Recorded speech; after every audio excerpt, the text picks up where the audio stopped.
Well, the people in power, whether red or blue, they could not care less about Texas, me and you. They created this give me country that don't value hard work.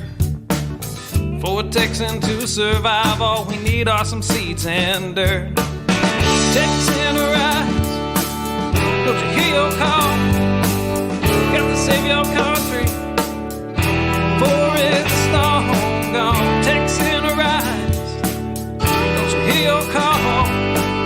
Got to save your country, for it's long gone.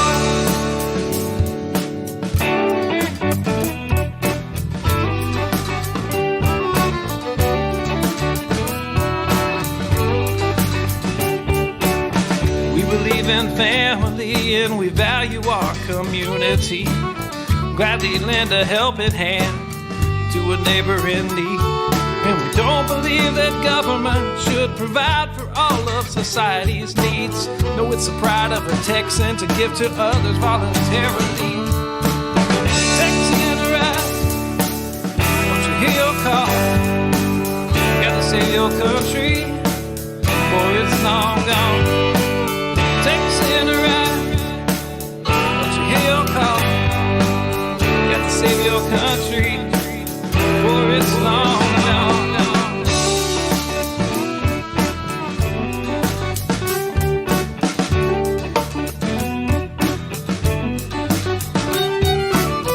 They like our tax dollars and they love our natural resources. They don't want to see us driving trucks, they'd rather see us riding horses.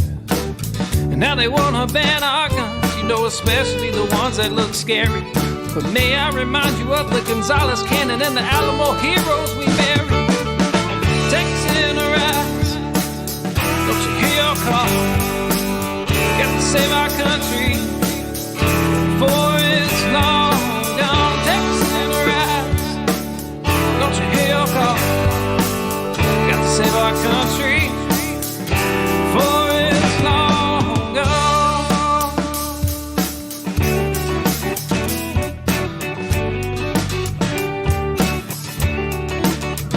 This last verse is straight from the Texas Constitution, Article 1, Section 1 and 2.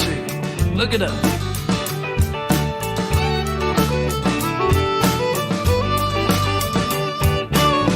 Texas is an independent state, yet presently we suffer. We no longer possess the right to locally self-govern. And now it's time as a people in which all political power is inherent.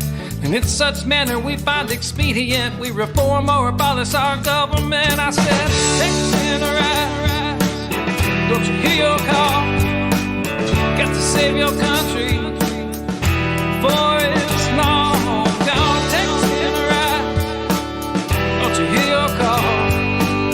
Got to save your country, for it's long gone.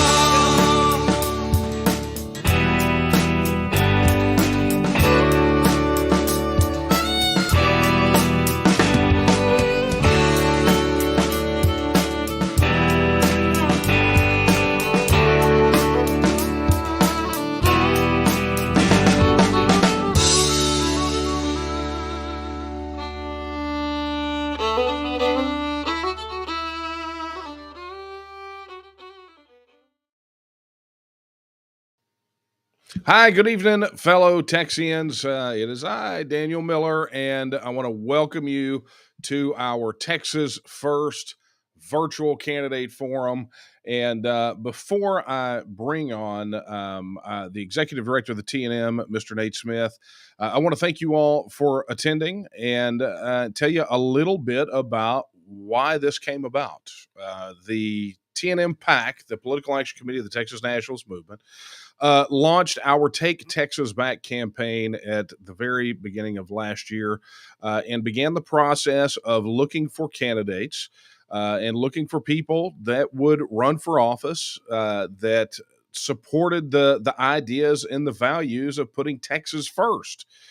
And so, to that end, we launched what was called the Texas First Pledge. And the Texas First Pledge is, and you can see it, you can go to taketexasback.com. Again, that is taketexasback.com. Hang on, I'll put that on the screen for everyone. I said I would, but apparently I won't. Graphics packages, what do you do, right? Anyway, go to taketexasback.com. You can read the pledge. But since the inception of the pledge, a first of its kind pledge, we have had well over 80 candidates for office sign this pledge. It is historic, folks. And as in my role, not as that guy back there on the screen, but as president of the Texas Nationalist Movement and head of the TNM-PAC, I want to thank each and every one of the candidates who put their name on the dotted line and pledged to their fellow Texans that they will place the interest of Texas and Texans first. You cannot imagine how many times we get asked about candidates who share the same values as the people in our organization, and even people that are just kind of supporters, maybe even casual. They want to know who out there shares their values. So tonight, we are in the second day of early voting. And on the second day of early voting, we decided that we had been asked enough that we wanted to do a virtual candidate forum. Now, speaking as currently a candidate for office, I can tell you that as I have traveled the state and visited with candidates at every level, but particularly the statewide and state level candidates, many of us have lamented the amount of travel involved for the very short amount of time that we get to talk about real hardcore substantive issues and really just introduce ourselves. And so, what we wanted to do via this particular outlet is hold a virtual candidate forum. The candidates have all been asked to send in videos, and some of those we will play tonight. The rest, as they come in, will actually be put on the Take Texas Back website at taketexasback.com. And you're going to be able to hear the candidates in their own words, straight from their own mouths. So, without further ado, let me go ahead and bring on the executive director of the Texas Nationalist Movement and one of the people responsible for making this event happen tonight, none other than Nate Smith. Hello, Nate. Hey, Daniel, how you doing? I'm good. I feel strangely like I'm playing dual roles tonight as host / co-host and candidate. So I believe you are. A few hats. It's kind of how it goes these days, huh? yeah, look, if the hats were masks, then Dr. Fauci would be happy because I would be wearing 3 of them. Yes, it might be effective. Yeah, no doubt. Well, this is going to be exciting tonight, Nate. You and I are going to work through some of the submitted videos for the candidates, and let me tell you, somebody actually sent in an email saying, "Well, why aren't you doing this live?" Well, number one, all of the candidates are out right now, either working the polls out at candidate events or everywhere else. And frankly, having them carve out time to do a virtual, while it might be a little more convenient, we want to try to accommodate these guys as much as possible. Look, all of the people that are featured that have signed the Texas First Pledge are out there absolutely working themselves to death to talk to voters. Yeah, I mean, I want to add too. We have had over 85 candidates sign the Texas First Pledge. That is a tremendous amount of people committed to placing the interest of Texans first, placing Texas sovereignty first. You're not going to see videos from all of them tonight. That would take a little bit of time. But in order to get a more diverse group of candidates to you, that's another reason why bringing them on live just didn't make sense. We wanted to bring as many of them to you as we could, give them a great presentation. So that's what you're going to see tonight. Yeah, there you go. Bottom line. And let me tell you, Nate, before we launch into this, if your candidate has not yet signed the Texas First Pledge, it is not too late, right? They can go to taketexasback.com and they can sign that pledge, right? And pledge to put the interests of Texas and Texans first. So that being said, as we go through tonight, just a little bit of housekeeping. Number one, share. Be sure to, wherever you're watching this, whether it's YouTube, Facebook, Twitter, Twitch. Man, I can't even remember all of them anymore, Nate. But if you're watching on any of those, be sure to share and help us connect with more Texans.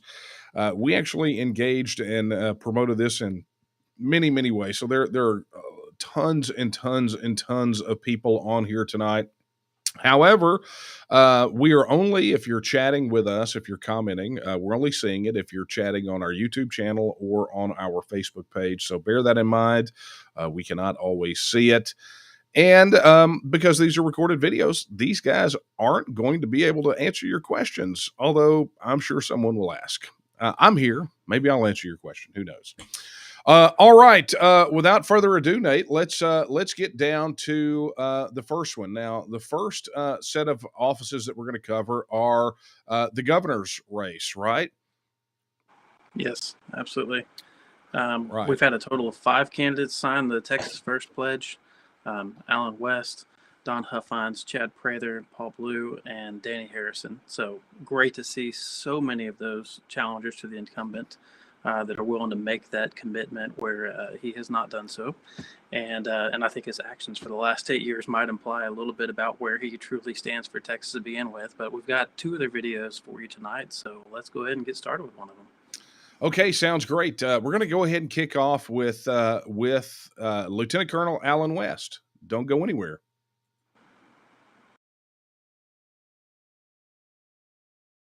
Hey, greetings, everyone. Lieutenant Colonel Alan West, candidate to be the next governor here of the great state of Texas. One of the most important things that you have is your body, your life. And you should be making the decisions about your body, not a government, and certainly not a government agency. Here in the great state of Texas, I will never, ever support mandates of vaccines or mandates of masks or anything. What I want to do as your governor is provide you the best information for you to make the right decision. It's so interesting that the progressive socialist left, when it comes to murdering unborn babies in the womb, they always say, my body, my choice. But now we see that, according to them, when it's their ideological agenda, such as you being forced to take a vaccine, you lose that choice and that right over your body. That's not going to be the case in the state of Texas. And I will not stand with any business that says that it is a condition of employment that you have to receive a vaccination. And oh, by the way, if everything was on the up and up, then why do you have to sign a waiver saying that the people that are telling you that you have to take this vaccine, they are not responsible, they're not accountable, they're not liable for any adverse effects upon your body? I want you to have the freedom to make the right choices for your body. The freedom that is based upon our liberties that are designated in our Texas State Constitution and by the laws of nature and nature's God. When I look at Texas as a sovereign state and understand in the Declaration of Independence it says that free and independent states help to create these United States of America. We have a 1,254-mile border that we share with a foreign nation that is really a failed state, controlled by narco-criminal terrorist organizations that we refer to as the cartel. I will secure that border and make sure that no Texan along our border counties is living in terror. We will deploy our National Guard. We will make sure that our law enforcement agencies have the ability to arrest, detain, and deport, since the federal government has abdicated their role and responsibility. We will tax the remittances that illegal immigrants are sending back to their home countries. That's an incredible transfer of wealth. But most importantly, we will designate the cartels as a terrorist organization so that we can go after them and the money they're making. Texas should not be the #1 state in the United States of America for human and sex trafficking. When I talk about ensuring the rule of law, it means that no elected official has the enumerated power to decide who or what is essential in the state of Texas. The most essential thing in Texas is your liberty. And I will not be making unilateral decisions that undermines your liberty. As well, I will not be usurping the authority of the legislative branch. I will stay within the boundaries, the guides, and the rule of law, which is the Texas State Constitution. You will never see me unilaterally making a decision to change election law or any other laws here in the state of Texas, because a governor is supposed to govern. He's not supposed to rule by edicts, orders, mandates, or decrees. When I look at our property tax system that we have here in Texas, it is modeled after 2 tenets of Karl Marx in the Communist Manifesto. First and foremost, it's a progressive tax. Appraisal districts are coming out and increasing the tax on your property. And the second thing is that Karl Marx was all about ending private property rights. You are not owning your home in the state of Texas. You're basically renting it. I want to make sure that you can own your home. I want us to transition away from a property tax here. I want us to look at maybe a consumption-based tax, which is the type of taxation that we had in the United States of America before we implemented the income tax about circa 1917. Some people call it the fair tax, but I think that we have to look at alternatives. But in the meantime, we will reduce the growth and the expansion of the state government, and those savings we can use to put against the maintenance and operations funding for those independent school districts so that we can reduce the burden on your property taxes. But the real goal is we've got to transition away from property tax to a better system, a better way of taxation for you so that you can have life, liberty, and the pursuit of happiness, which means owning your own property. When I think about Texas and its richness in energy resources, we're the reason why the United States of America became energy independent. But yet we saw what happened this past February, where Texas looked a lot like North Korea, and that we were completely in the dark. We will not allow that to happen again. Texas is blessed to be on its own grid system. And with all the resources that we have here, we will continue to be independent, producing and consuming and even exporting those energy resources.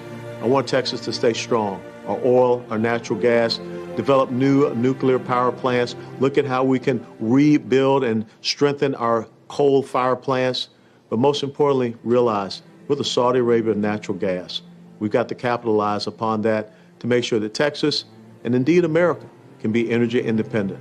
I will not be supporting the Green New Deal, and we will reduce our dependence on wind and solar here in Texas because those sources proved not to be reliable energy sources, as you well know. When I think about the importance of family, I grew up in a strong traditional nuclear family. A father who served in World War II as a corporal in the United States Army, a mother who served over 25 years civilian service with the United States Marine Corps 6th District headquarters in Atlanta. They taught me what it meant to be a man of honor, integrity, and character, and they set me on the path that I'm on. I want to protect families here in the state of Texas, and I want to protect our children. I find it unconscionable that we are still having chemical and physical castration of children here in Texas, that we can't get school choice passed, because the key to the equality of opportunity in the state of Texas and in America is a quality education. And we've got to protect our children in the womb and stop the practice of murdering unborn children. When I look at the fact that the second largest facility for murdering unborn children in the world is located in Houston, Texas, yes, Planned Parenthood, founded by a white supremacist and a racist by the name of Margaret Sanger. I want to close down that facility in Houston, Texas, because it's an abomination. And when you think about the things that Margaret Sanger stood for, those lives do matter. And I think every one of us can agree with that. When I look at our incredible state, why would we allow any foreign nation that is our geopolitical foe to have a foothold in the Lone Star State? And that's exactly what we see happening when a former general of the People's Liberation Army of China has bought an incredible large swath of land very near one of the most strategic installations for the United States Air Force, a pilot training facility, Laughlin Air Base down in Del Rio. Why is it that we have ZTE and Huawei, two telecommunications companies that are controlled by the Chinese Communist Party? They have headquarters in Plano and Richardson is one of the growing tech hubs that we have here in the state of Texas. I will not allow foreign entities to come here and influence what is going on in the great state of Texas.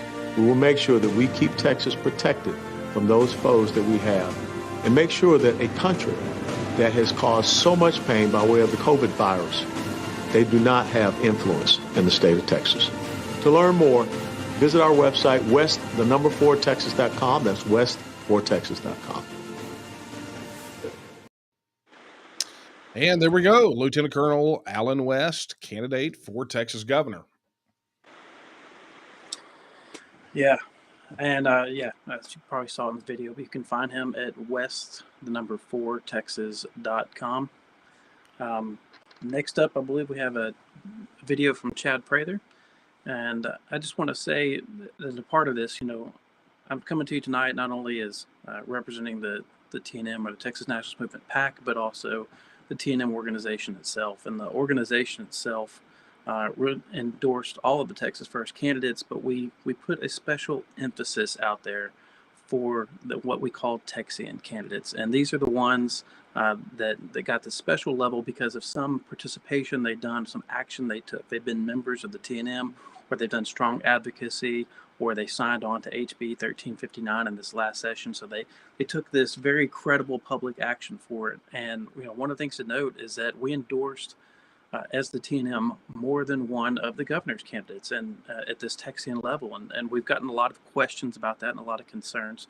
But we did that because all three of them, Don Huffines, Chad Prather, Alan West, have all been out strongly answering that Texit vote question, saying that they would support a referendum, help people to get that on the ballot. And so, that's been an incredible opportunity to talk about Texit at each one of these governors' forums.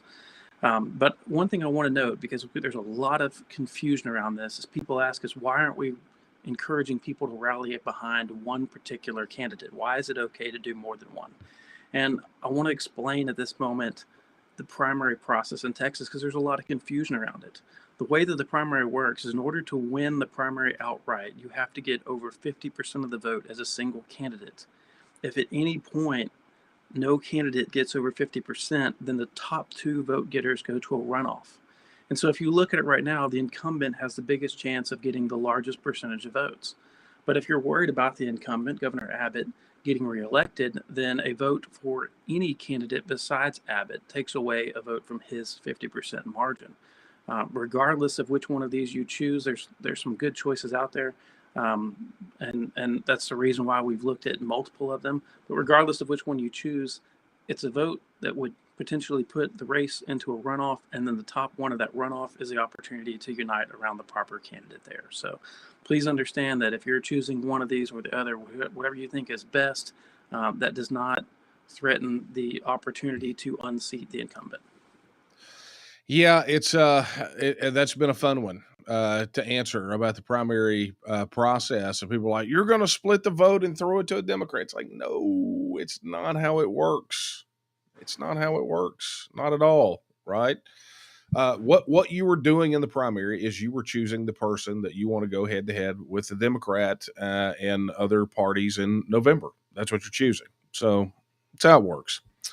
All right, moving right along. Let's go over to Chad. I've had him as a guest on Coffee Talk before, been a guest on his show, and he participated just like Alan and Don did in our governor's town hall. We'll talk about that on the other end of Chad's video. Learn a little more about why Chad's running, why he decided to run for governor.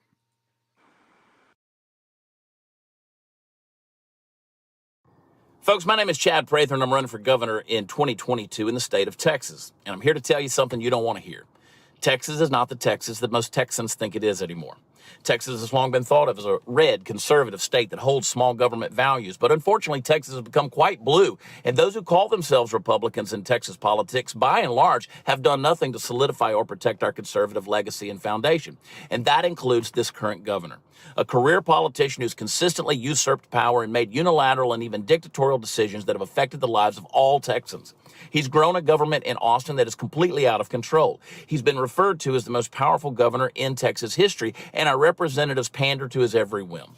Texas government has become an all-consuming blob that rolls through, absorbing everything it touches. It grows bigger and it moves on to leave us in its wake with no remorse. I remind you of the words of the great Sam Houston, who advised us to govern wisely and as little as possible.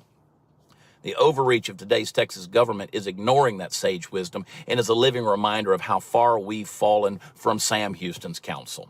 Now, if a larger government was the answer to our problems, then why aren't our problems solved? Why do so many problems continue to exist and even grow larger? We do not have a secure border. Property taxes are out of control. Our power grid has been mismanaged. We've seen an increase of state spending to the tune of $48 billion in the last 7 years, not to mention the frivolous spending of $295 million on unconstitutional contact tracing. This governor personally oversaw the collapse of a state economy through unconscionable quarantines, mandates, and shutdowns through the extreme mismanagement of the COVID-19 pandemic. You were told you could not go to church, you could not congregate, and many of you, as well as your businesses, were deemed non-essential. And they were summarily shut down, with many going out of business for good. You couldn't even visit your dying family members due to government mandates. You couldn't go to funerals. You couldn't go to weddings. Your constitutional rights have been violated over a dozen times in the last 18 months, and yet we sweep it under the rug and continue to agree with the mainstream media when they refer to this governor as a conservative.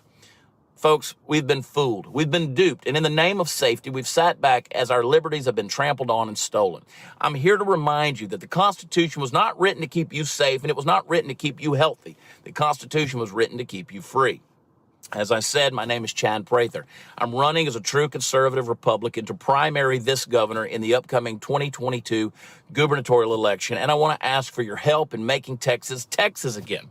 On March 1st, 2022, we have the opportunity to get government out of our lives. By voting for me in this upcoming primary election, we have the ability to install common sense in Austin. We have a chance to make conservative priorities more than just a legislative footnote. We must reestablish state sovereignty in Texas. We must close our open borders without asking permission from Washington, D.C., which has placed a very specific target on the back of Texas. Now, as governor, I will deploy the National Guard, Texas military forces, and the necessary state law enforcement to seal the border, enforce immigration laws, and deport illegal aliens. When it comes to illegals crossing our border, we must disincentivize the reason that they're coming.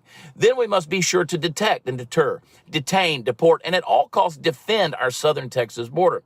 As governor, I will ensure that through legislation, Texans will not lose their jobs, nor will students be penalized for declining a COVID-19 vaccine. We must enforce the laws that are on the books and stop turning ideologies into policies. Texas must become a constitutional sanctuary state. Texas schools will teach students basic knowledge and American exceptionalism and will absolutely reject critical race theory. We must have a solid plan that immediately reduces and works to eliminate property taxes and maintains a state legacy of no state income tax. We will protect the integrity of our elections by verifying that registered voters are American citizens. We will restore felony penalties and enact civil penalties for voter fraud.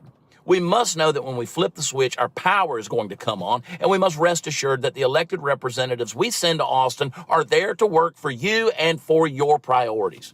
I will consistently and adamantly defend the sanctity of innocent human life, created in the image of God from fertilization until natural death.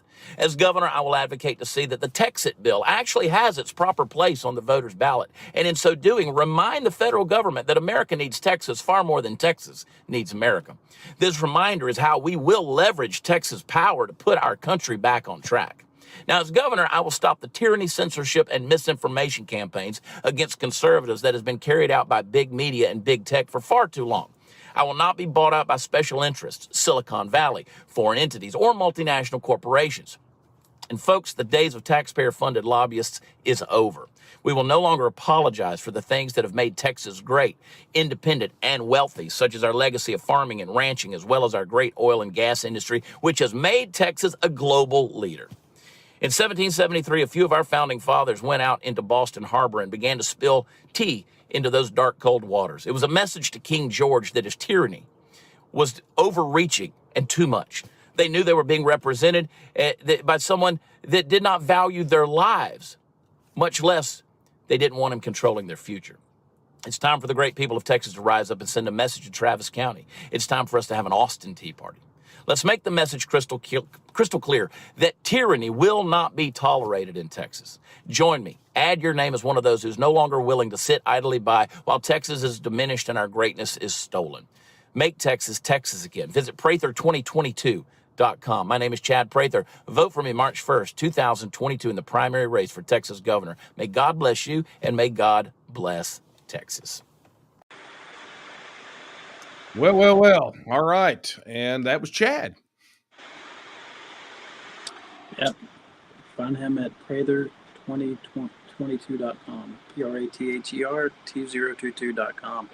And I'll say this too, for those of you watching on our social media channels, if you go to the PAC's website, taketexasback.com, you can get a complete list of the candidates, find their bios, get access to all their website information and their social media channels. So be sure that's at taketexasback.com. Okay, superb. And a reminder as we wrap up, we do not have the video here for Don Huffines, but I do understand they'll be submitting one.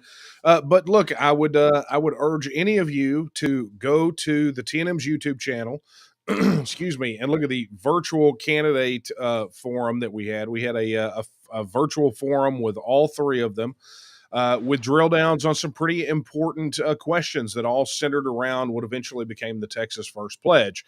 So go take a look at that. It is on our YouTube channel, and we will probably, when this is all said and done, go put a link in the description of this video. So be on the lookout for it. All right. Well, normally we would go next to the lieutenant governor's race. However, I'm here live. So I'm not going to play a video of myself, but instead what I'll do is I'll just wait till we're all done because I have duties, right? And I'll wait till we're done with this, and then I will speak my piece, and hopefully I've earned your vote. But moving right along. All right, so tell you what we're going to do. Next on the hit parade is we're going to go ahead and move on to let's do, I tell you what, Nate, let's do land commissioner. How does that sound? Yeah. Another hotly contested race with lots and lots of candidates. And we've got a couple of great videos in here. Go ahead and give us a rundown of the race for land commissioner. Yeah. So in this race, you actually have the incumbent George P. Bush decided not to run because he's running for Attorney General. Oh, not many people are very disappointed by that. And I can say one notable thing about this office is that the custody of the Alamo has been transferred in recent years to the General Land Office, and that was one of the notable failures under George P. Bush's reign. There is that this opportunity to reimagine the Alamo and all this concerned around moving the cenotaph and changing the story up, and that's one of the things it's part of our Texas First Pledge, protecting the culture of Texas, including the definition and the way that the story is told around the Texas Revolutionary War. Not to be exclusive of other viewpoints, but that is the primary reason why the Alamo exists. And we know this is a critical part of Texas history and world history to a large extent of what Texans did. So in addition to some other things too, you'll see some interesting that the candidates there are also working as how they can utilize that office to help enforce border security, because this office has a lot underneath it. So three of the candidates there have signed the Texas First Pledge: Weston Martinez, Dr. John Spears, and Ben Armenta. And we're going to be seeing videos from Spires. I'm sorry. Dr. John Spires. I had to be corrected the first time I met him too, which was in a McDonald's in Huntsville, but that's a whole other story. So right, let's roll it. We have videos here from the doc and from James. So let's go ahead and roll it. We'll go first with Dr. Spires.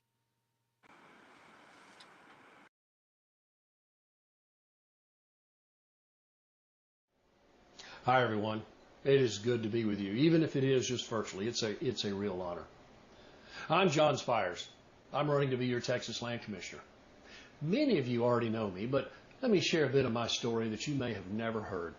Now, I share this story because it helps you understand why I know I'm the servant leader that Texans need in the General Land Office. I'm originally a farm boy who wanted to be a heart surgeon. I wanted to train with Dr. Michael DeBakey, and I did. I had planned my life out. I wanted to help people.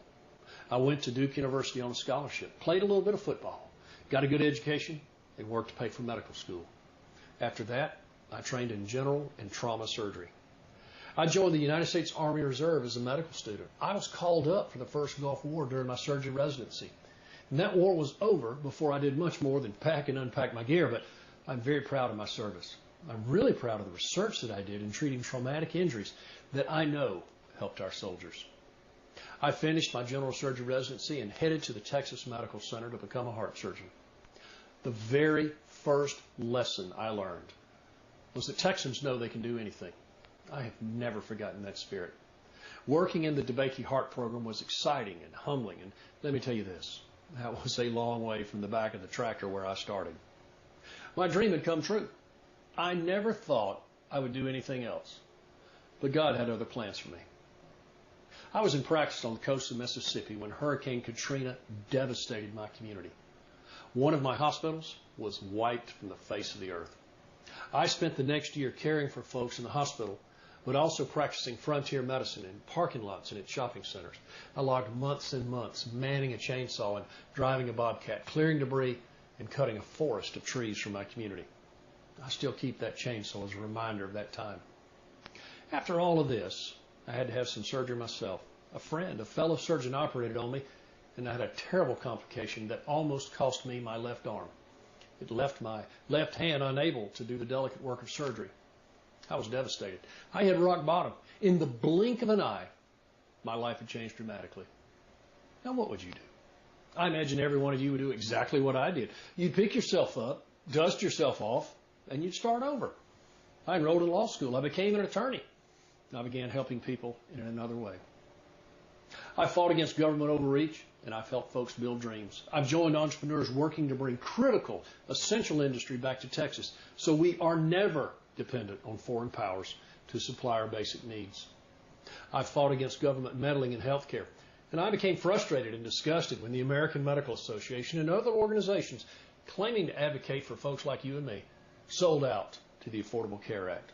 Like you, I was disgusted when the politicians that we elected assured us that they had a plan to prevent Obamacare, and then they were going to replace Obamacare. And in the end, well, you know what happened.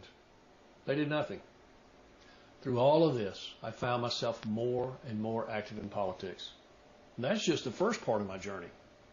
In 2017, after Harvey flooded my home, wiped out the first floor entirely, I was asked to run for Congress. Now, I had no preparation. I had no money. I had no campaign apparatus, and I had no house. So what did I do? I ran. I ran to provide a voice to the people and to offer real solutions.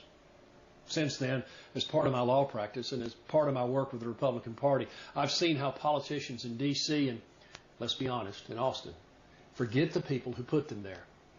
I've known we had to grow our conservative base, so I began traveling the state, helping activists and county parties build their networks and strengthen our conservative voice.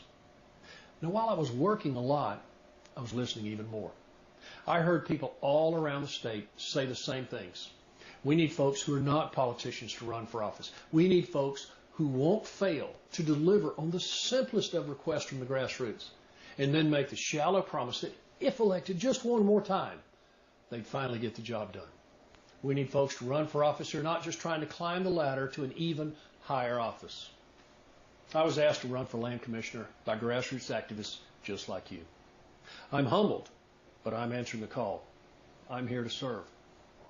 The land office has several defined duties. The land office operates the Alamo, and I don't have to tell anyone that the GLO can do a better job at managing the Alamo.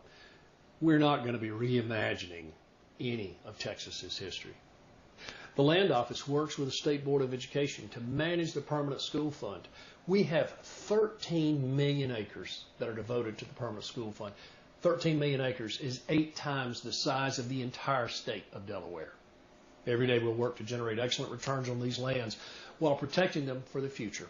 We'll do this with transparency and integrity. Our school children deserve this, and we will deliver. The land office serves our Texas veterans. I've worn the uniform. I love the men and women who serve. I've cared for hundreds of veterans at our VA hospitals and in the community. I understand many of the hurdles and challenges they face. The land office will be a willing partner to all the agencies who serve our great veterans. Veterans will have an ally in the GLO when you elect me. Our land office also manages the hundreds of miles of Texas coast. Preserving our shoreline for all Texans to enjoy is very important. The land office will work with and protect the property owners along our coast while making access to the beaches available for all Texans. But coastal management includes not just responding to problems like beach erosion or oil spills in the Gulf. It also means preparing for disaster. The GLO will be an active leader in strengthening our coastal regions to withstand the ravages of hurricanes. And speaking of hurricanes, The GLO is also responsible for helping Texans recover from all sorts of natural disasters, whether hurricanes, wildfires, or flooding. And like many of you, I've suffered greatly during Harvey. My home flooded, my business suffered, and the frustrations of rebuilding a community and a life are certainly no stranger to me. I promise you this, the GLO will slash its red tape and be much more timely and efficient in responding to people's needs. We'll get our paperwork into Washington. And there is one issue that should be on everyone's mind, and I'm sure each of you thinks about this every day, our southern border. Our southern border is not secure. The Land Office manages almost 600,000 acres of land along the southern border. Human traffickers, drug traffickers, cartel members, and suspected terrorists, they all cross at will. The Land Office will work every day to strengthen and protect the border, to protect Texans, to protect Texas. We will succeed. My promise to you is simple. Every day I'll work for you. We'll work to protect and honor our history, build for our future, and we will make a safer, stronger Texas. Don't settle for a pre-packaged politician when you can have one of your own at the helm of our oldest state agency, working for you every day. To do this, I'm humbly asking for your vote, your time, and if you're able, your financial support. Join me in this fight. Go to drjohnspires.com to learn more. Follow the campaign on Facebook. Tell your neighbors about the campaign. And let's send a message to the world that Texas is always going to stay Texas. I'm Dr. John Spires, your neighbor, your friend, and your candidate for Texas Land Commissioner. May God bless each of you, and may God always bless Texas. Thank you.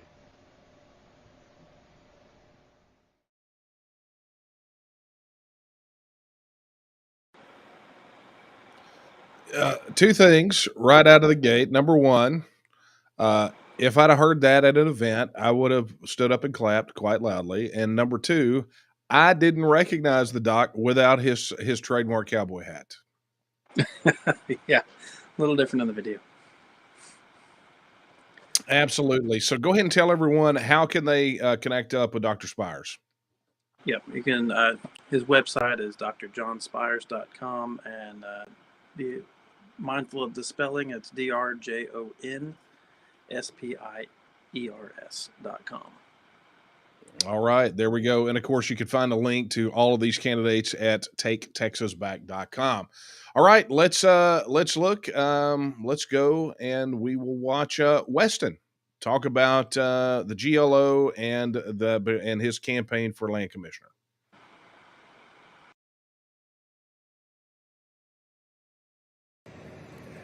Hey, ladies and gentlemen, this is Weston Martinez, your choice for Texas Land Commissioner, coming to you here from one of the properties that we have. And we're just out here enjoying the day, working on some things, checking on some wells, checking on some of the cows, checking on some of the things that we have going on out here. And I tell you what, as Texas Land Commissioner, I know that you got to work as hard as a farmer and rancher to do the job right.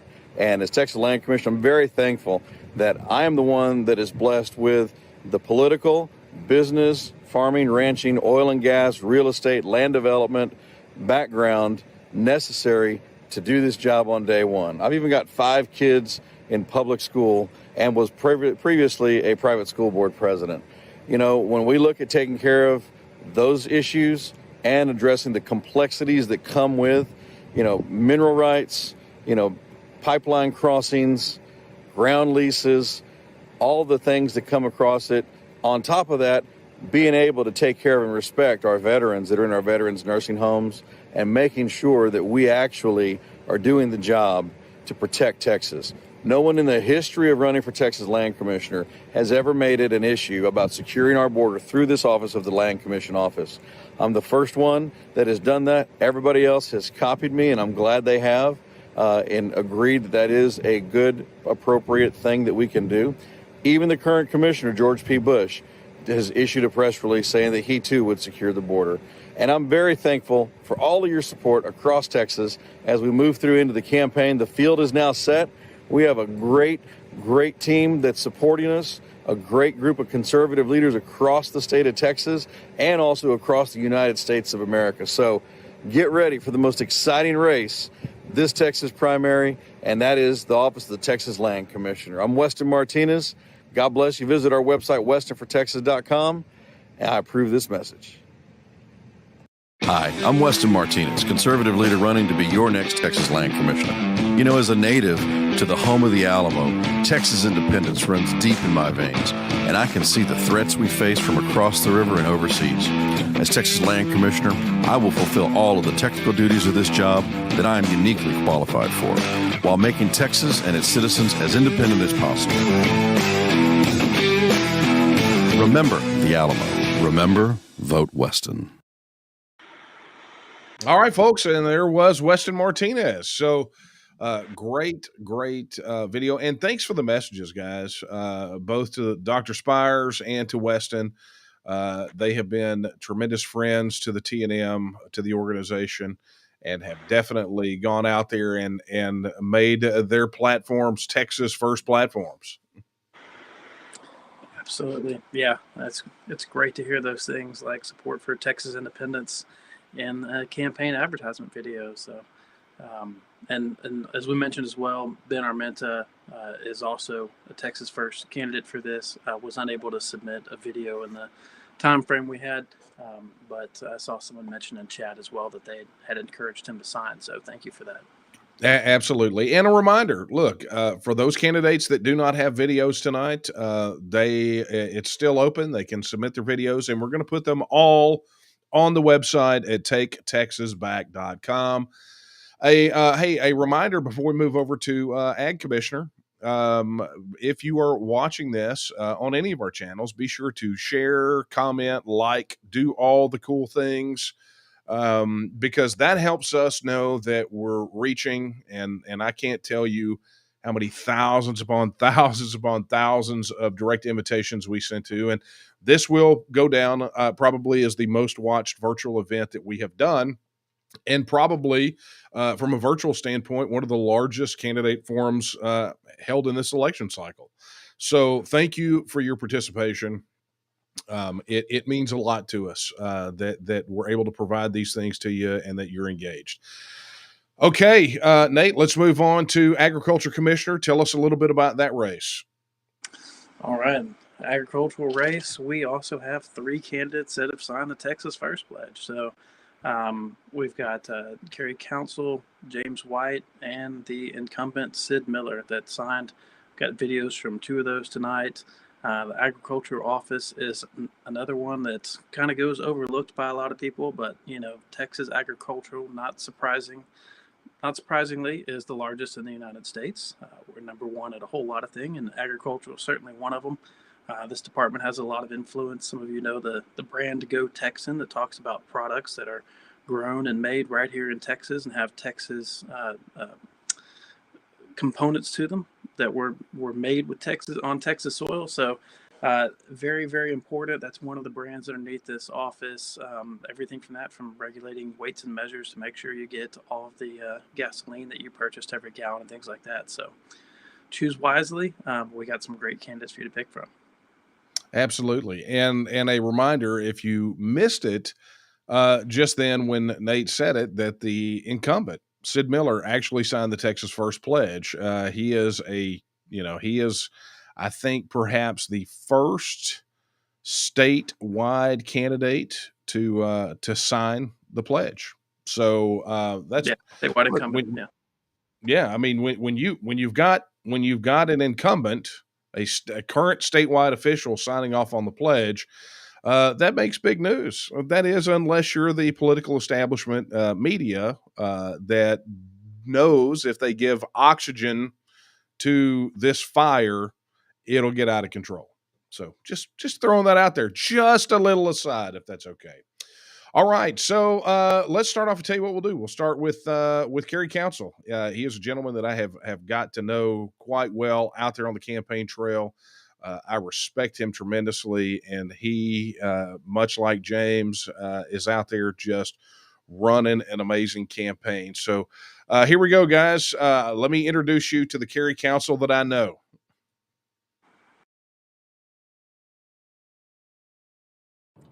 Howdy, Patriots. My name is Kerry Council, and I'm running to be your next Agriculture Commissioner. I'm a veteran. I'm a businessman. I own a real estate investment company. I'm an economics professor. I teach economics at the local college. I'm an Aggie. But more importantly, I'm a dad. That is huge. And I'm a fifth generation rancher. If we keep up the way we're going, we're not going to have anything for the next generation. And that's why I'm running. That's why I signed the first Texas pledge. We need to protect our farmlands. China is buying up all of our land in Texas. That is unacceptable. We cannot have that. We need to secure our border. We need to keep the illegals out of Texas. We need to protect our water rights. Our water rights are going to be the next economic crisis. In the next 5 years, we're going to use 17% more water with the same amount of supplies. Where is it going to come from? Desalinization? Are we going to move water from one area to another? This is something your ag commissioner has on his plate, and it needs to be addressed. We need to control inflationary spending. I'm sure everybody's seen the price of gas.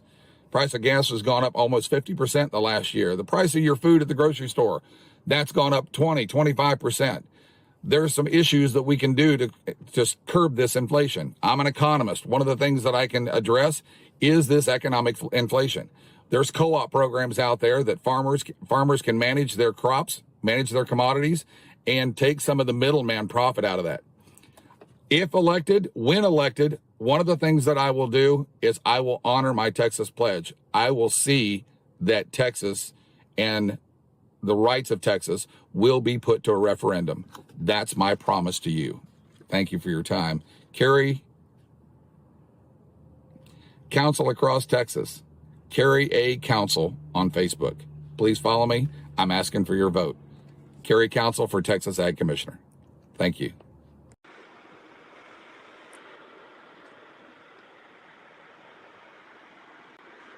All right. Great video there. And that was Kerry Council. As he said at the end, Council Across Texas. Understand the spelling of that, COUNSIL, acrosstexas.com. So glad to have some words from him. And next up, we're going to have a video from James White, who is running for the Agricultural Commissioner as well. Many of you are probably heard the name James White before because he was one of the 6 co-authors of House Bill 1359, calling for a referendum on Texas independence. Had that bill passed, you might have had the opportunity to vote on Texas independence last November on some aspect of it. So we're looking forward to getting that vote to y'all as soon as possible. We certainly appreciate all the support that James White has done for the TNM over the years. That's not the only bill that he's supported as a Texas representative, is what he served as. So let's see a video from him now running for the office of Agricultural Commissioner. All right, here we go. It's James White.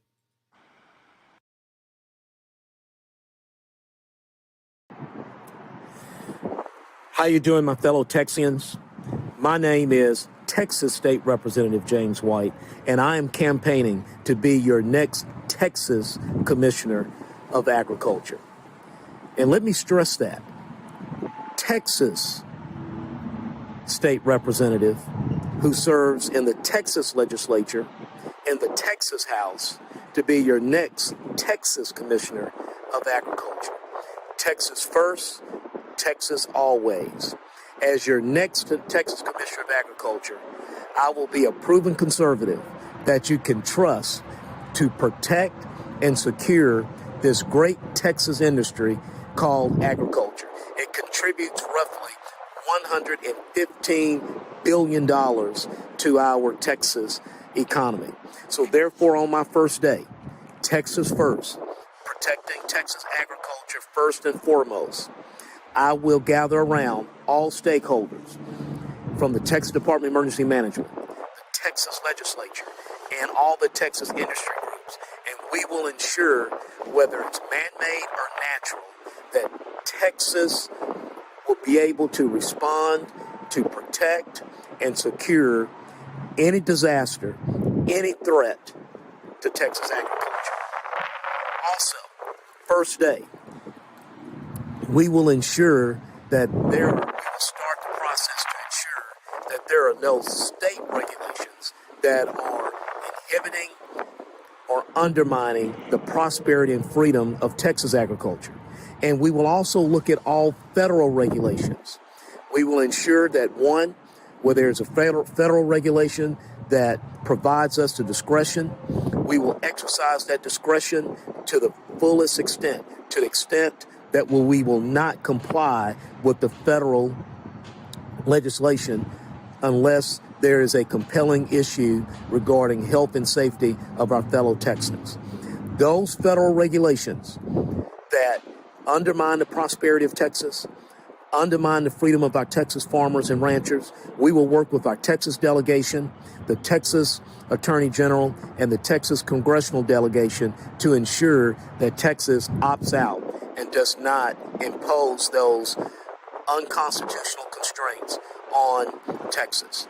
So day one, we will begin protecting and securing Texas agriculture and abiding by our Texas Constitution to ensure that Texas agriculture remains vibrant and prosperous. Sovereignty. Texian sovereignty means the power to rule. Texas sovereignty is the power of Texans to rule Texas. Our U.S. Constitution guarantees that every state and the inhabitants, the citizens of every state, will have a constitutional Republican form of government, small r. Texas has a constitution, and it has a Republican form of government that is subordinate to the people of Texas. That is a constitutional republic. So we have met the basic requirements of the Constitution. So therefore, in order to maintain the integrity of that commitment, we must maintain Texas sovereignty. What does this mean? First, our borders. Our governor, that is our Texas government, our governor has the authority to repel all invasions.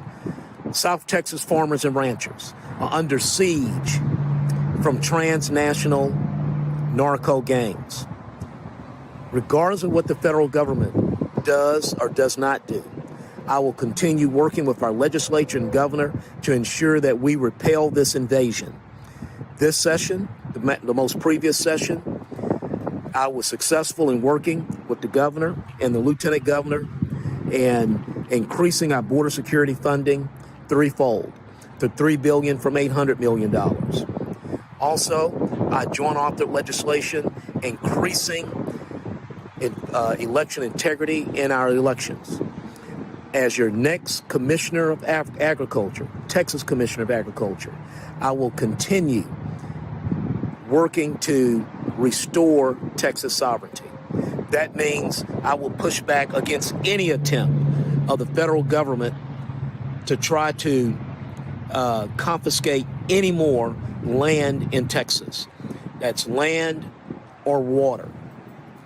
I will work with the Attorney General. I will have my own personal means through my campaign account to hire legal advice to push back against these federal encroachments.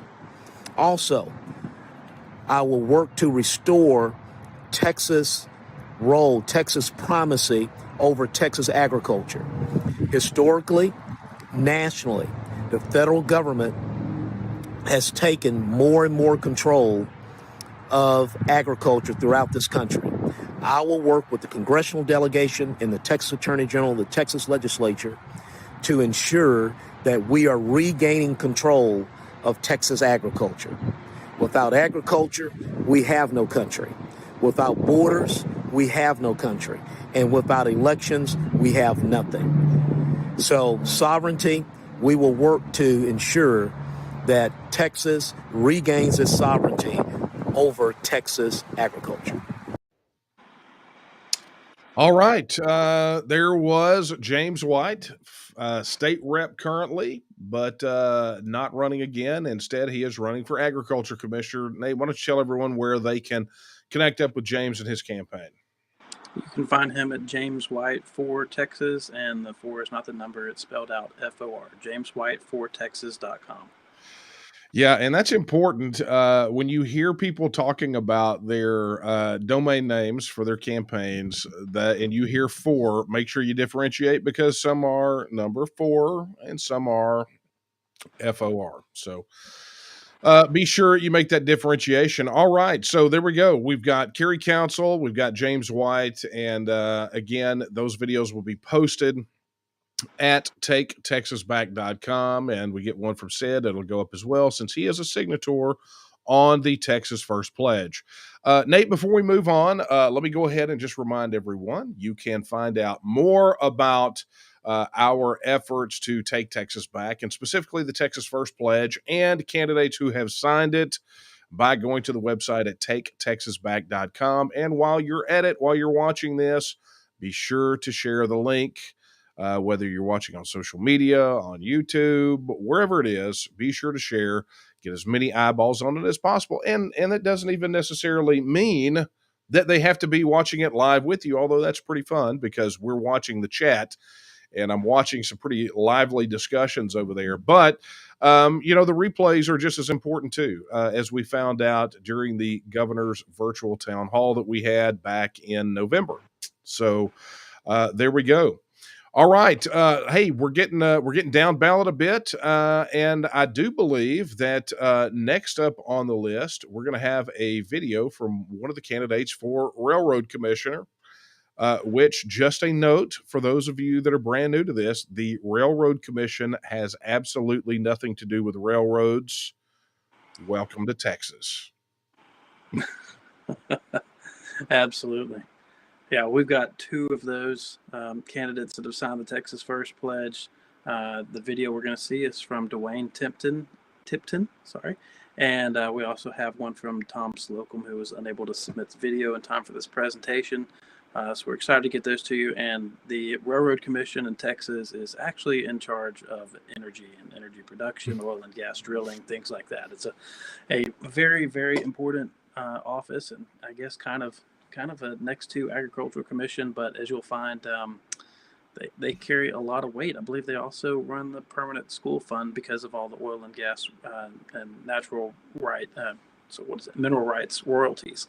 So, or they have a close relationship with the permanent school fund. So, yep, they set energy policy. So we've had two of the major pillars of Texas economy. We've had agriculture, and now we've got energy via the Railroad Commission.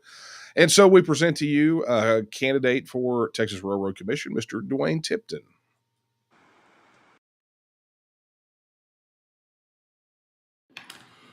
My platform is really straightforward. Texas families first, Texas energy first, and energy independence. Here's what that means. If you elect me, I will ensure that the natural gas grid is winterized and ready for the next winter storm. I will create a task force that inspects these sites to verify that they are weatherized. And if they're not, they will be held accountable. Texans will not be left out in the cold on my watch. I will not pass on $3.4 billion of debt to Texas families like the incumbent did after last year's winter storm. I will overhaul the inspection arm of the Railroad Commission, cutting the cost to the Texas taxpayer. I will drag them into the 21st century, rearming them with data analytics and trend-based inspection protocols. Let's keep Texas energy first. Vote for Dwayne Tipton for Railroad Commissioner. I will support stronger border security and election integrity. As Railroad Commissioner, I will strengthen the power grid by ensuring that the natural gas infrastructure is winterized and weatherized. The next time the low temps are forecasted, I will have a task force created to go out and to inspect these sites, and if they're not ready, they will be held accountable. I'm a fiscal conservative, and I will reduce the cost of the Railroad Commission by dragging their inspection arms to the 21st century, ensuring that their inspections are based on data and trend-based analytics, allowing them to get more inspections done at a cheaper cost to the Texas taxpayer. Another thing that I will do when it comes to oil and gas is I will fight the overregulation of the Biden-Harris administration. I will do more than just write letters to the federal government. We will take a stand and we will push every avenue possible to fight their overregulation to ensure that oil and gas stays healthy and vibrant in Texas. It is far too important in our economy. Last year, they paid $15.8 billion in royalties and taxes to the state of government. It's way too important in our economy for us to have those jobs killed by federal overreach. I'm Dwayne Tipton. Vote for me for Texas Railroad Commissioner. I was happy to sign the pledge. As all Texans, I believe that Texans should have the right to choose in their legislatures and in the rules they follow. So if I'm elected, I will advocate to the legislature that it's put to a vote. There's nothing more Texan than voting for what you believe to be true. Vote for Dwayne Tipton. All right, there we go. There was Dwayne answering all the questions put to him. And I'm sure you could suss out what the questions were. But let me tell you, Dwayne, in the times that I've been able to visit with him, Nate, that guy probably has forgotten more about oil and gas industry than I have ever known. He is, he is a walking encyclopedia for oil and gas energy knowledge. It's pretty incredible. So very, very great guy. And so, Dwayne, thank you very much for sending in your video, and good luck on your race, amigo. Let's go out there and win. Okay, Nate. So we are, wow, man, we're getting down to it, right? We're getting down into some of the House and Senate races, huh? Yeah. I mean, the one statewide race, we had a total of 16 candidates in statewide races across 6 different offices, and that's an incredible turnout. The one that we did not get a video for, there's only one candidate that signed the Texas First Pledge, and that's for Supreme Court Place 9, David Shank, I believe. Is that how you pronounce it, Daniel? Yep, David Shank. So, certainly look him up on the website, find some about him, and we're just super excited to have somebody statewide. So as we move into the representatives, actually there's another one that we don't have any videos from, but State Board of Education. We actually have 8 candidates that signed the pledge from that, spanning 4 different districts. I think there are 5 of them on the ballot this time. So be sure and look up those. We actually have a couple of candidates for each race. So check those out at taketexasback.com.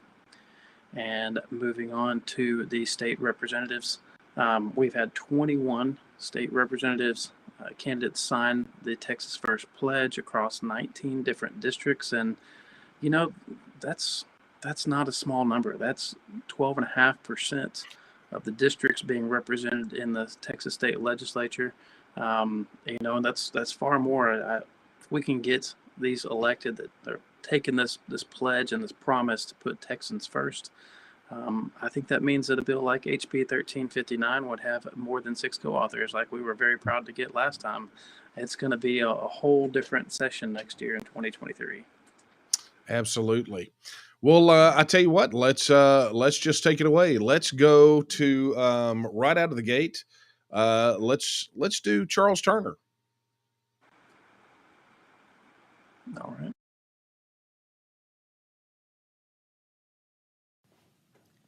Hey folks, I'm Charles Turner. I'm your Take Texas Back candidate here in House District 6 in East Texas, Smith County.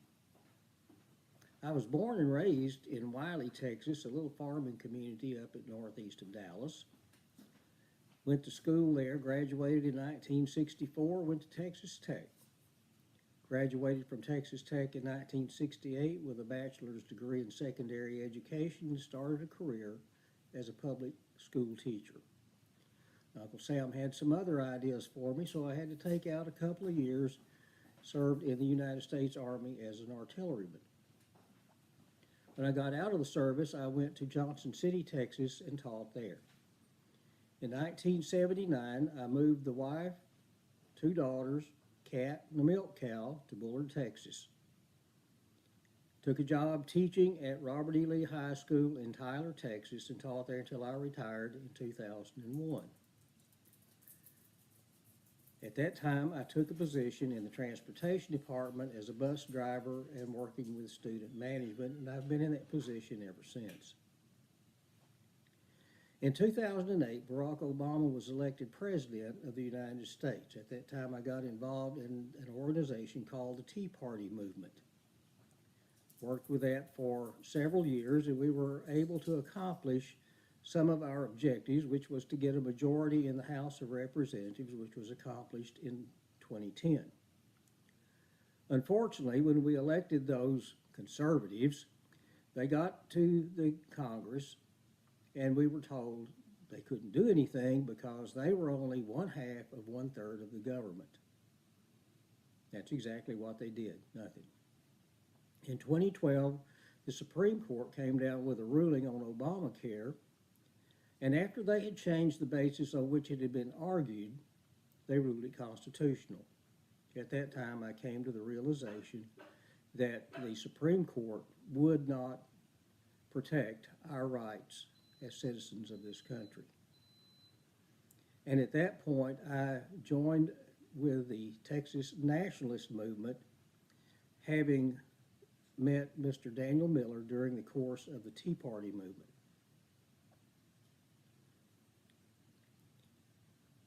In this last legislative session, a bill was introduced that would have given us a vote on independence. My state representative here in District 6 refused to support that bill, even though the Smith County Republican Party Convention had voted for a resolution calling for an independence referendum.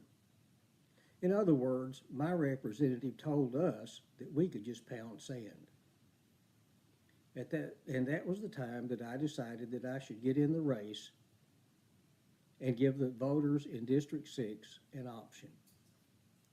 Now, I'm not just a one-trick pony.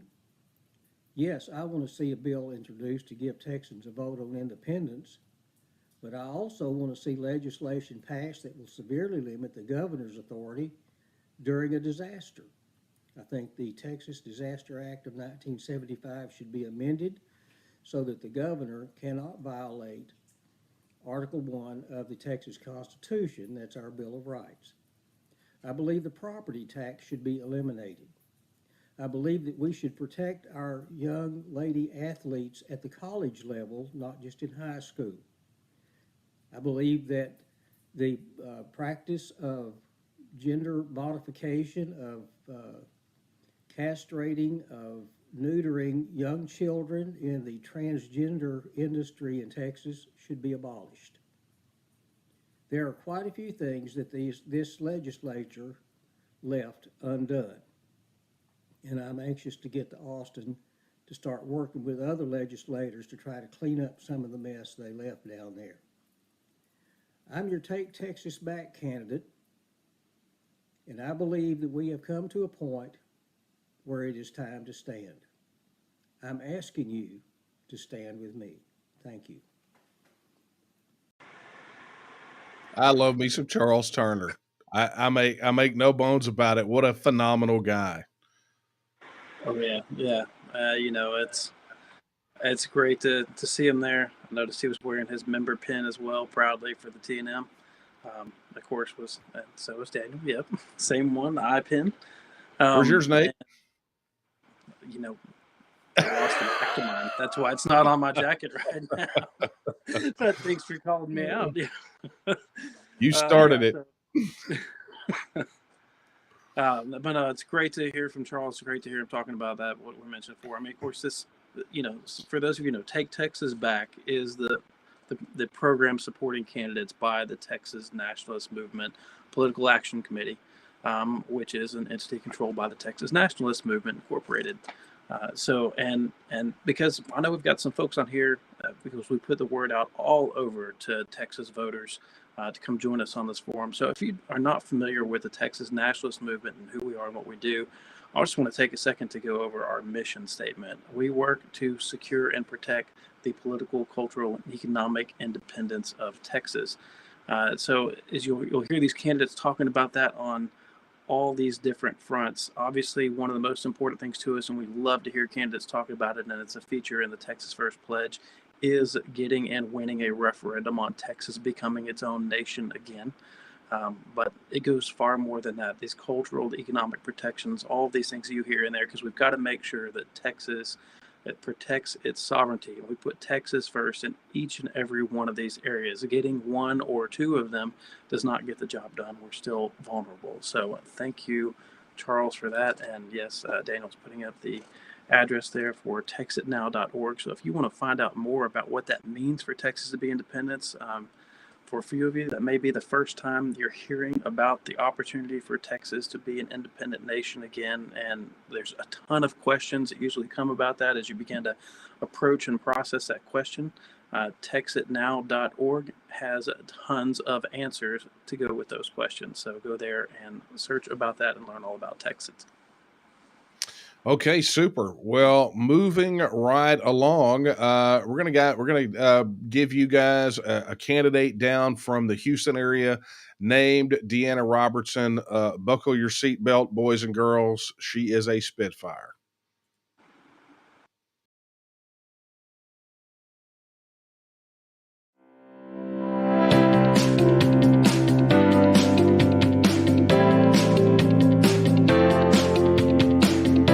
I'm out here block walking today, getting to know the neighbors and voters of House District 127. Having a great day. The weather is actually kind of nice today.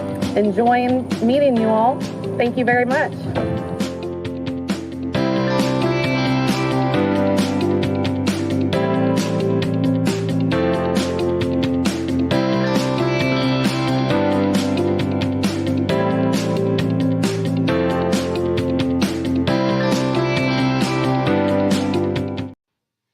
All right, and you saw just a little snippet of her out there block walking, some of the endorsements that she's received. Nate, where can they find out more about Deanna's campaign?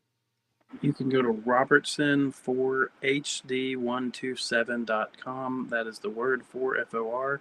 But of course, the number is 127. So robertson4hd127.com. All right, perfecto.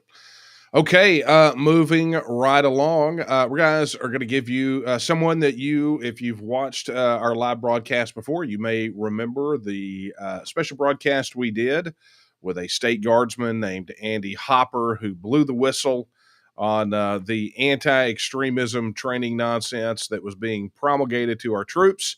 That gentleman is Andy Hopper. And Andy Hopper is currently running for state representative. So let's give you a look at Andy and his campaign.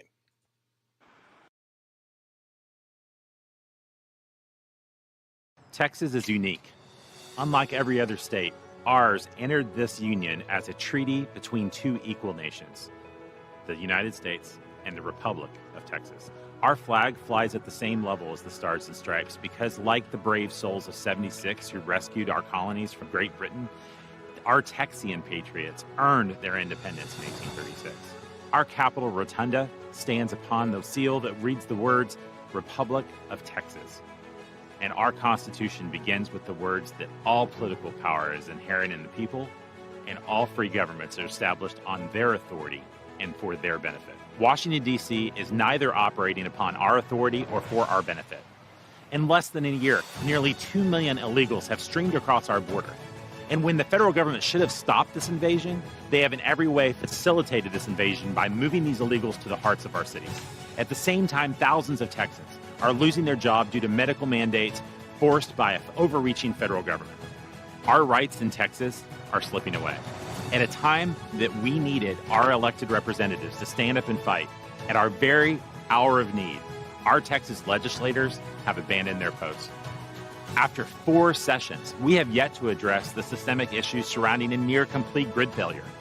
Our children are still being indoctrinated in our schools, and conservatives are still being purged from our military. Our history is being erased even as our monuments are being torn down. And parents are still allowed to force their children to undergo chemical or surgical castration. This is unacceptable. Texans must elect strong, unwavering conservatives that will stand against the lobbyist-funded establishment in Austin. And that's why I'm running. I'm an everyday Texan, a software engineer, a Texas guardsman, and a conservative activist who's tired of seeing our elected representatives go down to Austin and surrender. I won't surrender. Texas is our home.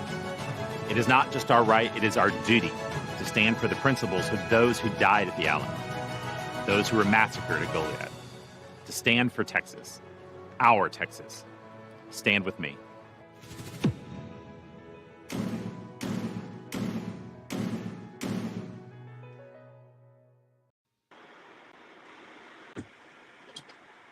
Nice. There you have it. Andy kind of said it all, didn't he? I think he did. He covered quite a bit of it. You can find out more about him at hopper4texas.com, and that's the number 4 this time. Hopper, the number 4texas.com. And any of these candidates, as we mentioned, we've got 21 different candidates running for state representative. There's a good chance there's one in your area. Andy is up in the Denton area. Charles Turner, we heard from, is in Tyler, and Deanna Robertson is in Northeast Houston. So if you didn't find one of those in the area where you live, be sure and check out that complete list at taketexasback.com and learn about the candidates near you. There you go. Be sure to go check it out and find one near you. Well, look, we are literally, Nate, I think we are 2 videos away from showtime for yours truly, where I have to take off my host hat and put on the candidate hat. Thank goodness the clothes don't have to change. Okay, next up, Nate, is Josh Hamm. Absolutely. Josh Hamm.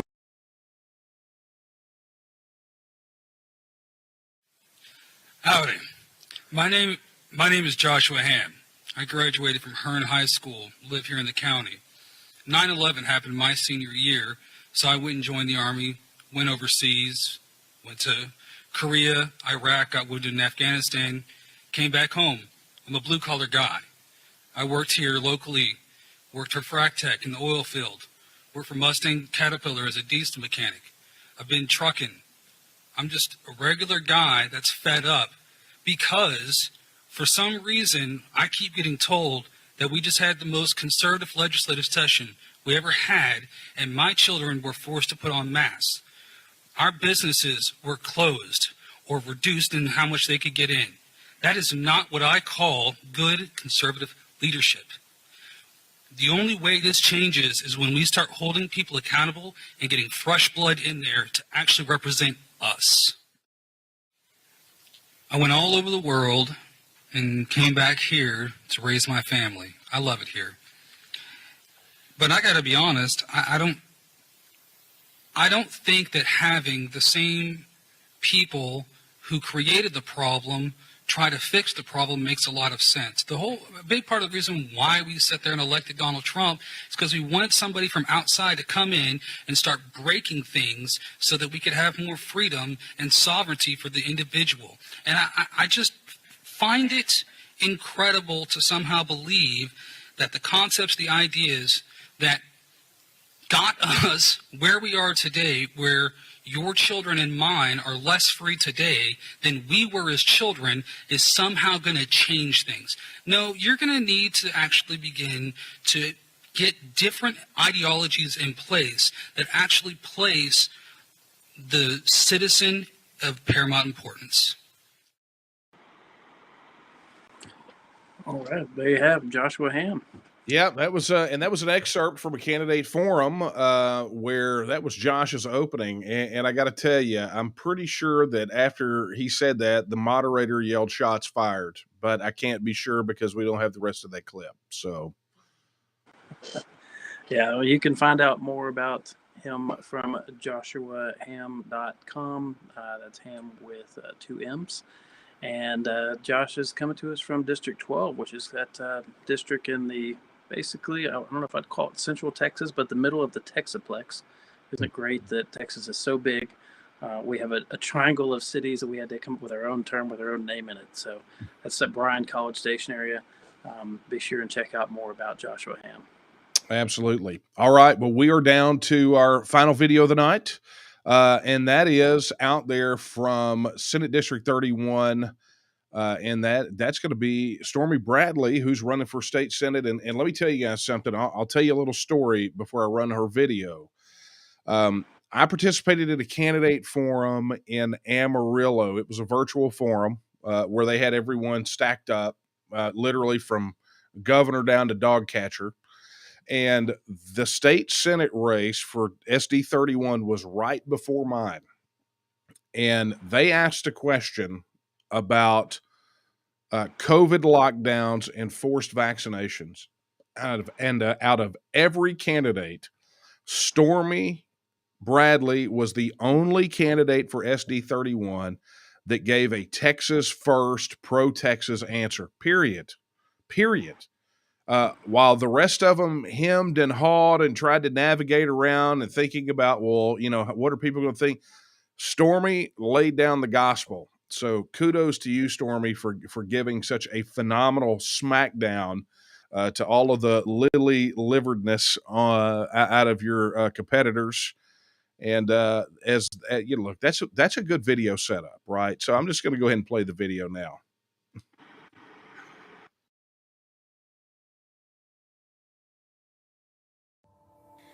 I had a tough upbringing, addicted mom, abusive dad. I'd protect my brother and sister, tell them to hide under the bed or run across the street. My childhood taught me strength, determination, to always seek justice, and to always do what's right. I graduated from Wink High School and got my nursing degree from Howard College in Big Spring. I also met my husband Tyler, and together we started Metal Solutions, a small construction business that helped me get through school. Tyler and I got married, started a family, and continued to build our business. Today, we have 2 amazing little boys, and I'm the president of our second business, Bulldog Steel. My childhood built my character and strengthened my resolve to make this world better than I found it. It also taught me that if we want something from this life, we work for it. I'm Stormy Bradley, and I'm running for the Texas State Senate to bring that same mindset to Austin. We need lower taxes and better jobs, increased border security, and to protect life. We need strong support for our Second Amendment, our military, and law enforcement. I'm a wife, mother, small business owner, and conservative outsider who's proud of Texas and the United States of America. I look forward to meeting you and earning your vote.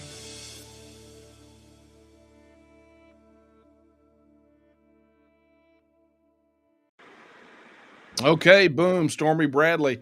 Okay, now Nate, I realized just then that I tell you what, just these last ones with Andy and Joshua Hamm and Deanna and Stormy, can you run down where people can reach out to them, find them? Because I think we forgot to do Josh's website. No, I did Josh's. Yeah, that was Joshua Okay, Hamm. you did. 2 M's, yep. And then this last one was stormybradley.com. That's STORMYBRADLEY.com. So be sure to check that out. Glad to have so many great candidates. And, Stormy's running for the state senate. We have a total of 6 candidates that have signed the Texas First Pledge running for the state senate, each from different districts. And the Senate has fewer seats than the House, so that actually makes up 20% of the Senate seats or races that we have candidates that have signed the Texas First Pledge. So more credible news to see this. She said at the end she's a conservative outsider, and we've seen that from a lot of the candidates we have. They consider themselves outsiders, but at the rate we're going, Texas First and Texas Sovereignty is going to be the new establishment. So. And that can be in a good way, not a bad way. Well, and I go back to, when we first started talking about this and, recruiting candidates and things of that nature, and the announcement that we gave to the members and supporters of the TNM was from that moment forward, it was going to be a challenger in every race. We were going to build it so that every election, every seat challenged in every election, I believe is what specifically was said. So this is it.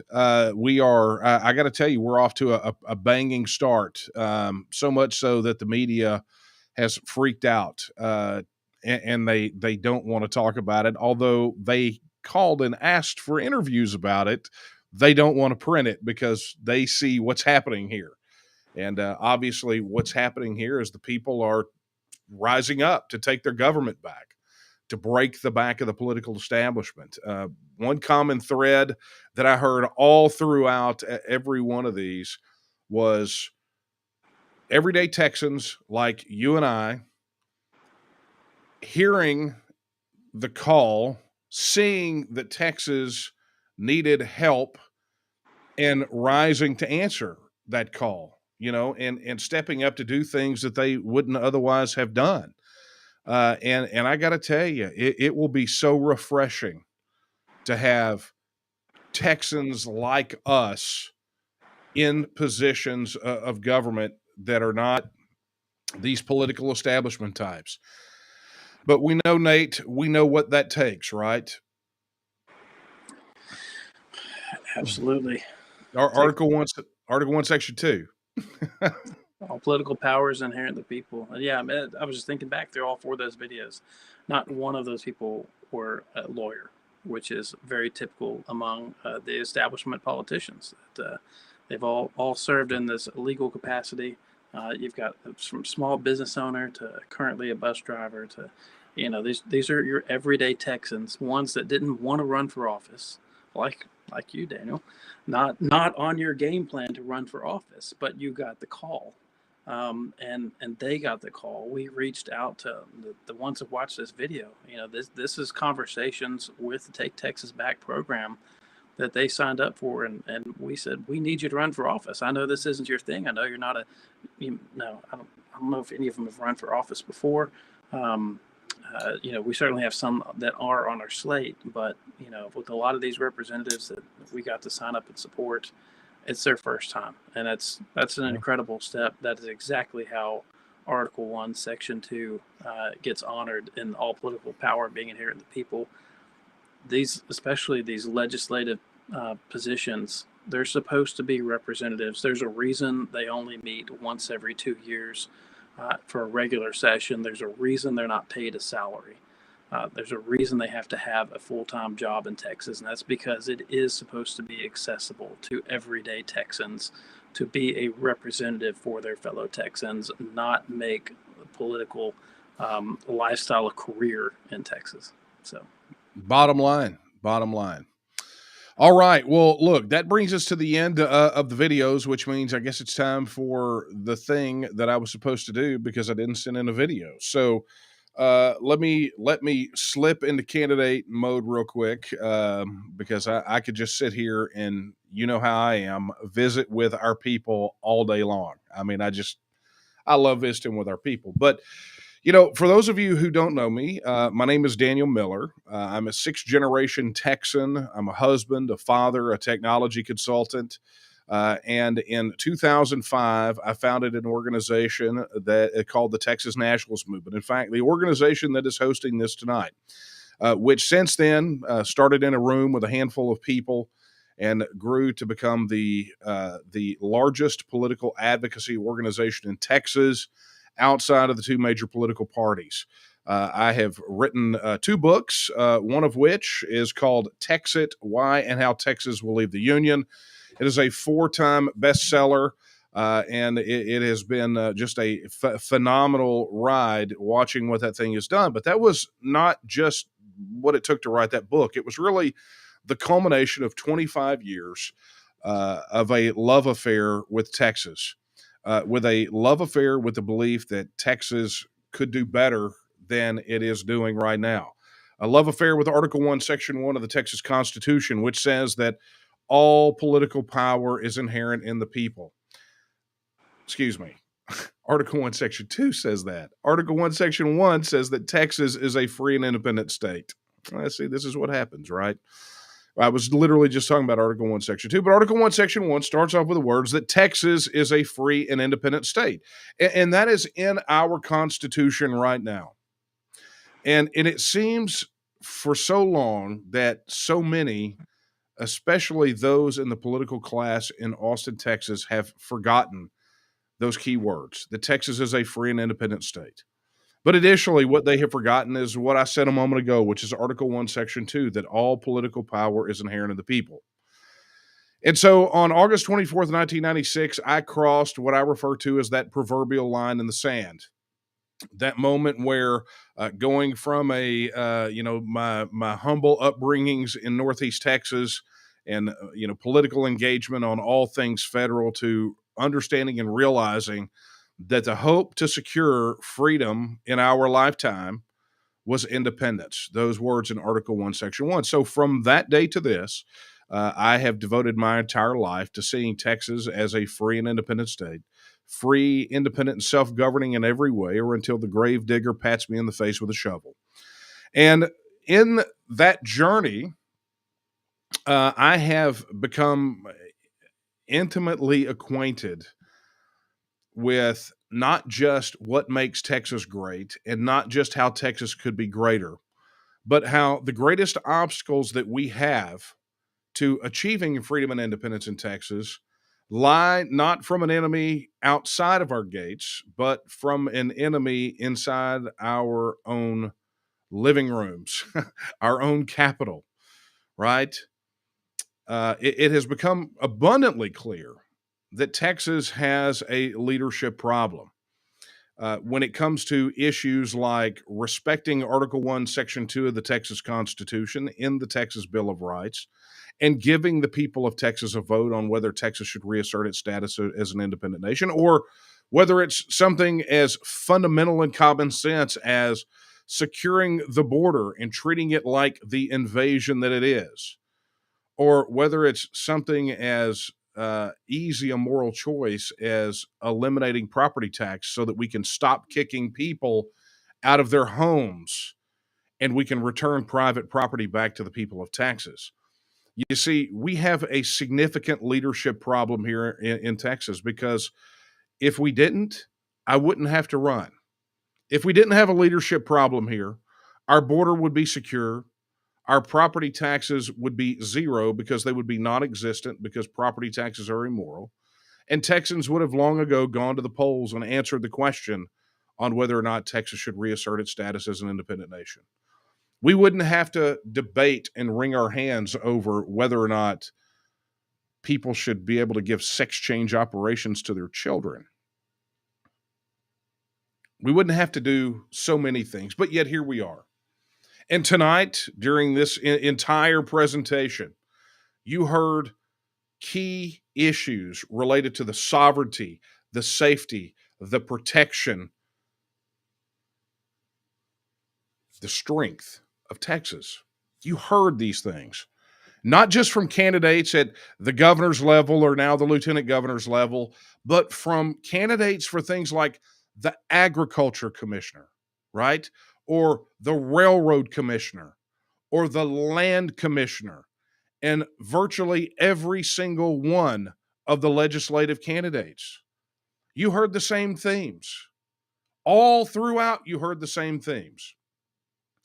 And much like all of them who are not career politicians, who have no interest in ascending some career political ladder, neither did I. Because since 2005, as head of the Texas Nationalist Movement, as we have grown this organization and propelled it forward, never taking a step back, to the point that now 85 candidates, including sitting state officials, have signed a Texas First pledge. The fact that in this session we got legislation filed to give us a vote on Texas. You would think that I would be happy doing that, and frankly I was, because we are moving the issue of Texas independence further and faster than we ever have before. But at the very beginning of this last year, as I was touring around in support of that legislation, which I wrote, I kept getting asked if I would run against Lieutenant Governor Dan Patrick. And first, as you've heard me say before, that ask was weirdly specific. Very strange, I thought. But as I began to look back on Dan Patrick's record, it was not the first time that we had a philosophical disagreement, you might say. Even written in the book that I showed you a moment ago, there is an incident that when he was a state senator, when threatened by the Obama administration, he folded like Superman on Laundry Day, just from a threat from the Obama administration, and withdrew a piece of legislation while giving some sort of fiery rhetorical speech, but in the end capitulating. And I thought to myself, when did the phrase "come and take it" change from a statement of defiance to the terms of our surrender? But then, as I continued to be asked, it all culminated in an open letter that was submitted by many grassroots organizations and activists, some in the TNM, but the vast majority not, specifically asking if I would run against Dan Patrick because they believed that I could do the job. And it's specifically because I did not want the job that they believed that I could do it. But more than that, they believed that my years of service and dedication to Texas, where I always worked to put Texas first, would mean that as lieutenant governor, I would absolutely have a mindset that no lieutenant governor has had in probably generations. Because you see, at my core, I believe in Texas. I believe in the precepts and the principles of the Texas nationalist movement. I believe that Texas is great, but I think it could be greater. I believe that Texas has the opportunity as a free, independent, self-governing nation to be a beacon of freedom and independence for the rest of the world. And I don't say that as hyperbole. Because you see, in all of these years that I have gone out and promoted Texas independence, I hear from people in other states, other countries around the world who look to us, who know our history of independence, of freedom, of defiance in the face of tyranny. And they look to us and they say, set the example.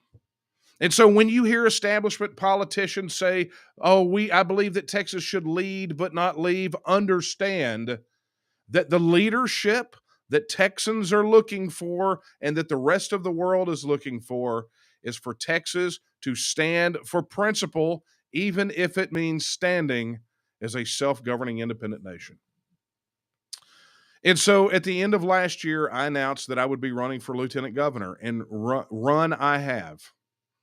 And I do so not because I ever saw myself becoming a lieutenant governor. It was not in the cards for me. But I did it because I was asked to. Because when the call to serve Texas comes, people that have a Texas first mentality answer. And I could say that in all of those years of perseverance, in the hard times of advancing and holding high the banner of Texas, this has been one of the most difficult things that I have had to do. And I'm going to tell you something. I absolutely love it. I absolutely love it because the harder they make it, the sweeter the victory is going to be on the other end when we deliver on our promises to restore the people of Texas back to their rightful place in the Texas Capitol. Back when we make the words of Article 1, Section 2 mean something again, when it says that all political power is inherent in the people, and we show them just exactly how powerful we are, it will be oh so sweet, and everything will be worth it. But I say this, I could tell you, go to my website at texansformiller.com, and you could see where I stand on so many issues. But where I stand on policy is one thing, but it's where my policies stand and the principles that those are based off of. That tells the true story. And the true story is this. The true story is this, is that I firmly believe with all my heart, mind, body, and soul that the next 100 years of Texas history are being written right now in the coming weeks and months. And it's going to be an opportunity for us to show what we're made of. Are we going to be the Texans of old? that stood up in a legacy of freedom and independence? Are we going to be the ones that saved Texas? Are we going to be the ones that rose to the challenge? Are we going to be the generation that lost Texas? Well, I will say this. I will not go down without a fight. I will not go down and let Texas surrender to an overreaching federal government, a bunch of neo-Marxist social engineers and globalists who would rather see Texas ground to dust than see us stand up and hold high the light of liberty.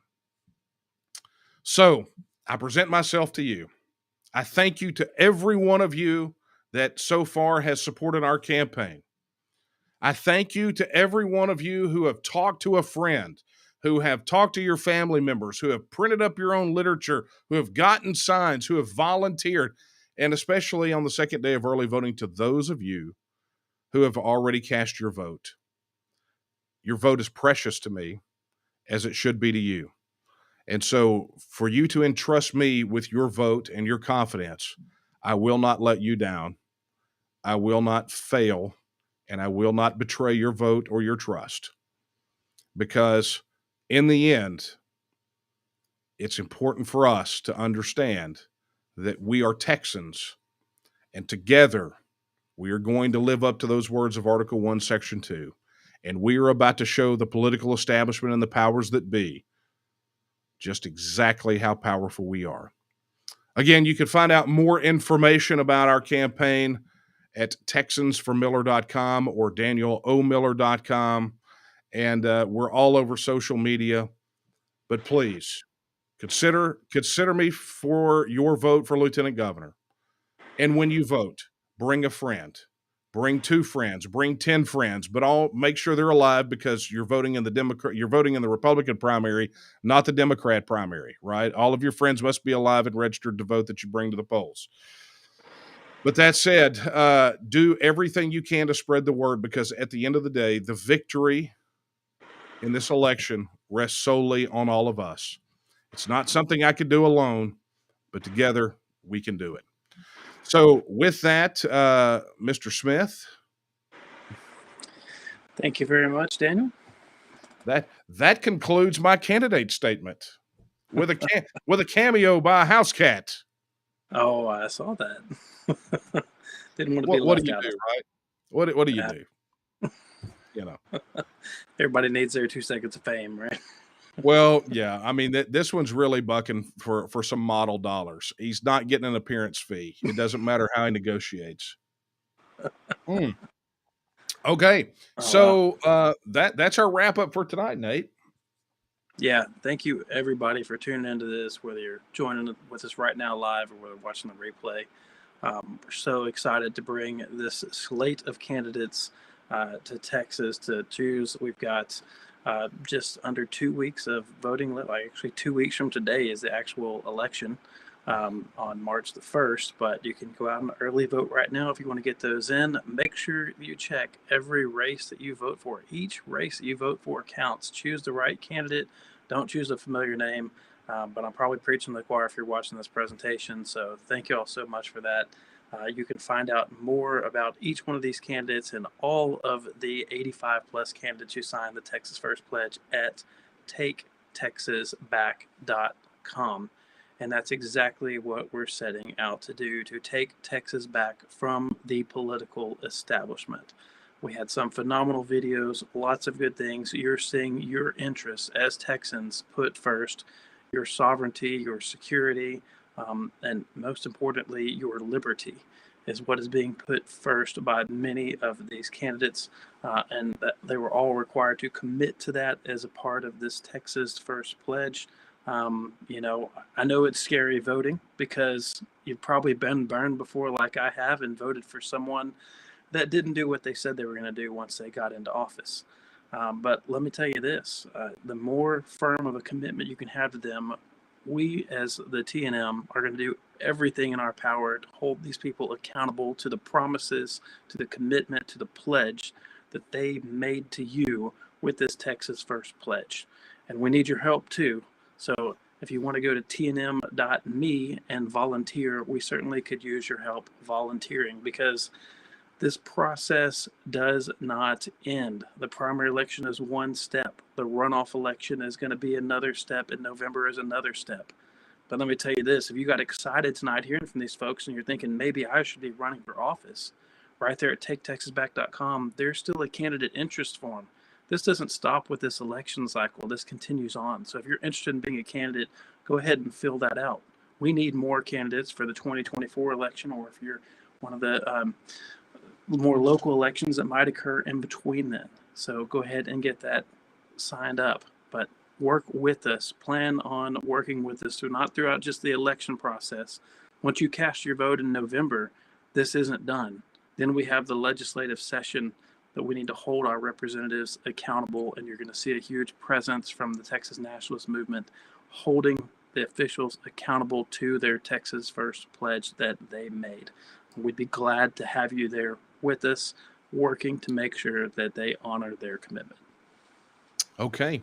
Fantastic. Well, Nate, that is a wrap for tonight. As Nate mentioned, you can head over to taketexasback.com. There you will see a list of the candidates. Plus, as we get more videos from the candidates, we'll be posting them there. And you'll get a chance to get to know some of these guys and gals. I mean, the fact of the matter is we have got some phenomenal candidates, and they deserve to be seen. They deserve to be heard. And all of you who joined us tonight, you were a part of making that possible. So I will say this to those of you watching now and on the replay: be sure you share this video no matter where you find it. And I'll extend an invitation. Tomorrow night will be a special middle of the or kickoff for early voting edition of Late Night Coffee Talk. So for those of you used to seeing me there, you can see me there. In the meantime, I will leave you with the words that I end every broadcast with. And they are the words of Sam Houston when he said that Texas will again lift its head and stand among the nations. That time is now. And the question is, will you stand with her? Good night, everyone.